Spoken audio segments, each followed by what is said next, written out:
அஸ்ஸலாமு அலைக்கும். கதீஜாவின் உலகத்திற்கு உங்களை வரவேற்கிறேன். இன்னைக்கு நம்ம என்ன பார்க்க போறோம்னா, கிரீன் சிக்கன் அது எப்படி செய்யறதுன்னு பார்க்க போறோம். அதுக்கு வெங்காயம், கொத்தமல்லி, பச்சை மிளகாய் எடுத்து வச்சிருக்கோம். அதை இப்போ நம்ம மிக்ஸி ஜார்ல போட்டு அதை அரைச்சிக்க போறோம். இதை செய்யறது என்னோட கொழுந்தன் பொண்ணு தான். அது கூடயே ஒரு குழிக்கரண்டி அளவு தயிரையும் ஊற்றி நம்ம அரைச்சிக்கலாம். இதை நல்லா நெய்ஸா அரைச்சிட்டு வந்துடலாம். அது நல்லா நெய்ஸா அரைச்சாச்சு. இந்த அளவுக்கு அரைச்சா போதும். அதுக்கப்புறம் என்ன செஞ்சிடலாம், ஒரு கடாயை காய வச்சு அதை நமக்கு எண்ணெய், அதாவது நெய் வேணும்னா நெய் ஊற்றுங்க, இல்லாட்டினா வேற என்ன வேணாலும் ஊற்றிக்கோங்க. ஆனால் நெய் ஊற்றினா இன்னும் நல்லா டேஸ்டா இருக்கும். இதுக்கு ஒரு 2 ஸ்பூன் அளவு நெய் ஊற்றினா போதும். அதை ஊற்றிட்டு சும்மா ஒரே ஒரு பட்டை 2 கிராம்பு மட்டும் எண்ணெயில் போட்டுருங்க. ஏன்னா நம்ம வெங்காயம், அதுக்கப்புறம் இஞ்சி பூண்டு பேஸ்ட் எல்லாமே நம்ம அரைச்சாச்சு.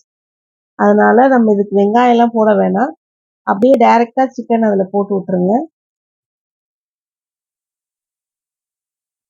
அந்த எண்ணெயிலே கொஞ்சம் நல்லா வேகட்டும் அந்த சிக்கனு. அந்த நெய் ஊற்றிருக்கோம் பார்த்தீங்களா, அதுலேயே நல்லா வேகட்டும். கொஞ்சம் பாதி வெந்ததும் கொஞ்சமாக மஞ்சத்தூள் போட்டுருங்க.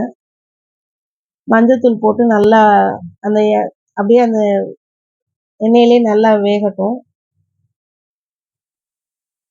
சும்மா ஒரு 2 ஸ்பூன் ஊற்றினா போதும். ஆனால் அந்த 2 ஸ்பூனே உங்களுக்கு நிறையா தான் வரும்.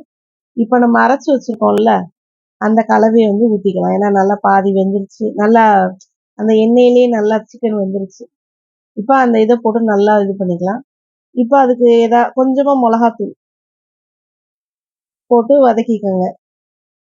இன்னும் கொஞ்சம் தேவையான அளவு உப்பு பத்தலைன்னா அந்த உப்பும் போட்டுக்கோங்க. இதே நல்லா அந்த எண்ணெயிலே நல்லா வதக்கி விடுங்க. இது ரொம்ப நேரம்லாம் ஆகாது. ரொம்ப சீக்கிரமா ஒரு ஒரு 8 7-8 நிமிஷத்துலயே ஆயிரும். ஏன்னா நம்ம சிக்கனை எண்ணெயில தானே பொரிக்கிறோம். அந்த எண்ணெயிலே வதக்குறனால சிக்கன் வேக ரொம்ப நேரம் ஆகாது, சீக்கிரமா வெந்துடும். இது போட்டு நல்லா அப்படியே நல்லா இது பண்ணா உங்களுக்கு ஏற்கனவே வெந்துருச்சு சிக்கனு. வெந்த சிக்கனை இப்போ நம்ம அந்த வெங்காயம், கொத்தமல்லி, பச்சை மிளகாய் அரைச்சு இஞ்சி பூண்டுலாம் போட்டிருக்கோம்ல, அது பச்சை வாசனை போற வரை வதக்கணும். அவ்வளவுதான். மற்றபடி சிக்கன் வெந்துருச்சு. அதுவும் அதே மாதிரி அந்த சிக்கன்ல அது அந்த மசாலா நல்லா பிடிக்கணும். அதுக்காக தான் இதை நல்லா கொஞ்சம் சிம்ல போட்டு அப்படியே வதக்கிட்டே இருக்கணும். அந்த சிக்கன்ல நல்லா அந்த அந்த ஜூஸா, அதாவது ஏற்கனவே நல்லா எண்ணெயில வெந்துருச்சு சிக்கனு. இந்த மசாலாவை நல்லா அந்த சிக்கன்ல பிடிச்சி அந்த சிக்கன் நல்லா டேஸ்டா இருக்கிறதுக்காக இதை இந்த அளவுக்கு நல்லா வதக்கிடணும். நல்லா சூப்பரா வதக்கியாச்சு. அவ்வளவுதான், முடிஞ்சிருச்சு. இப்போ இந்த அளவு நல்லா திக்கா வதக்கினா போதும். கிரீன் சிக்கன் இப்போ உங்களுக்கு ரெடி ஆயிடுச்சு. இது ரொம்ப ரொம்ப சிம்பிள், டக்குன்னு செஞ்சிடலாம். அதான் பேச்சுலரும் செய்யலாம். வீட்டில் உள்ள பசங்க தான், வீட்டில் இருக்கிற பசங்களே அழகா சின்ன பசங்க கூட இதை செஞ்சிடலாம். ஏன்னா இதுக்கு எதுவுமே நிறைய மசாலா ஹெவியா எதுவுமே போடலை.